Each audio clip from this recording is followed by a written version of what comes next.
नमस्कार दोस्तों। तो आपने कल बंगाल का एग्जिट पोल देखा होगा और इस एग्जिट पोल में आपने देखा होगा कि कैसे आसपास की टक्कर दिखाई जा रही है। बीजेपी टीएमसी दोनों लगभग आसपास दिखाए जा रहे हैं। कई सारे पोल्स में जैसे सी वोटर हो गया, टाइम्स नाउ हो गया, आपको TV9 भारतवर्ष हो गया, इन सब पोल्स में टीएमसी को बीजेपी से काफ़ी ज़्यादा एज दिखाया जा रहा है, जीतते हुए दिखाया जा रहा है टीएमसी को। लेकिन मेरा मानना ठीक इससे उलट है।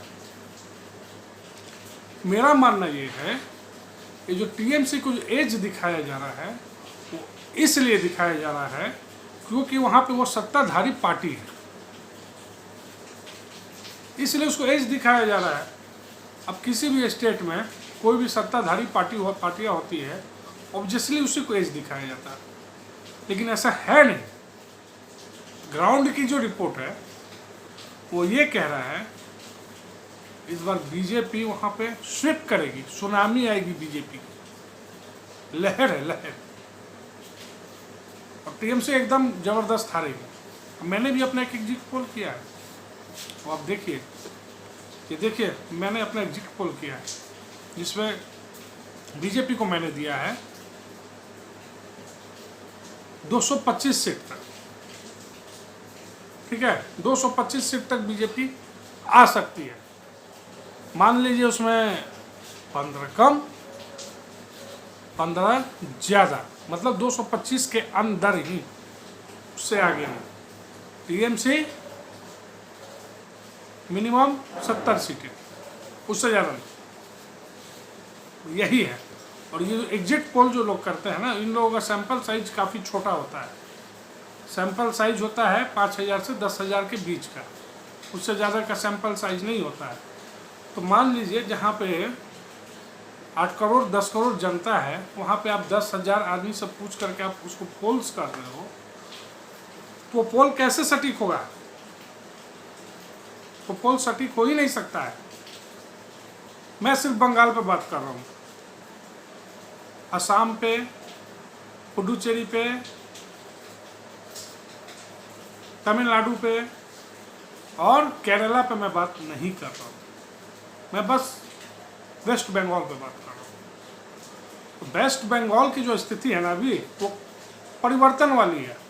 ये लोग करते क्या है ना, ये लोग जा करके कोई पोल वोल नहीं करते हैं।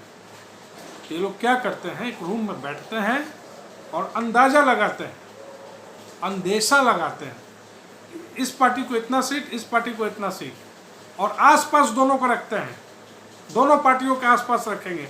मान लीजिए जैसे 160 बीजेपी तो 155 टीएमसी, तो 155 टीएमसी तो 145 बीजेपी, दोनों को आसपास रखते हैं। आसपास इसलिए रखते हैं, अगर बीजेपी की जीत हुई तो बोलेंगे देखिए मैंने तो इतना इतना रखा था, प्रेडिक्शन किया था, इतना मैंने सीट रखा तो इतना आ गया। अगर टीएमसी की जीत हुई तो वो कहेंगे कि देखिए मैंने इतना प्रेडिक्शन किया था, इतना आ गया। तो इसलिए वो आसपास रखते हैं। लोगों का कोई एग्जिट पोल सटीक पोल नहीं होता है, ये एकदम कंप्लीट फ्रॉड होता है, फ्रॉड। बिहार का इलेक्शन देख लीजिए, बिहार का जो इलेक्शन जो हुआ है ये इस बार, पिछले साल 2020 में, तो उसमें क्या था, एक था टुडेज चाणक्य जो दिखा रहा था आरजेडी को 180 सीट और एनडीए गठबंधन को 55 सीटें दिखा रहा था। क्या हुआ, किसकी सरकार बनी? आपने देखा, सरकार बनी बीजेपी की 127 सीट लेकर के। यही मैं कहता हूँ, ये फॉल्स होते हैं एकदम, इस पर कभी भरोसा ना करें। ये लोग पैसे लेते हैं, अपना जेब भरते हैं और कुछ नहीं करते हैं। इन लोगों का यही काम है, झूठ फैलाते हैं।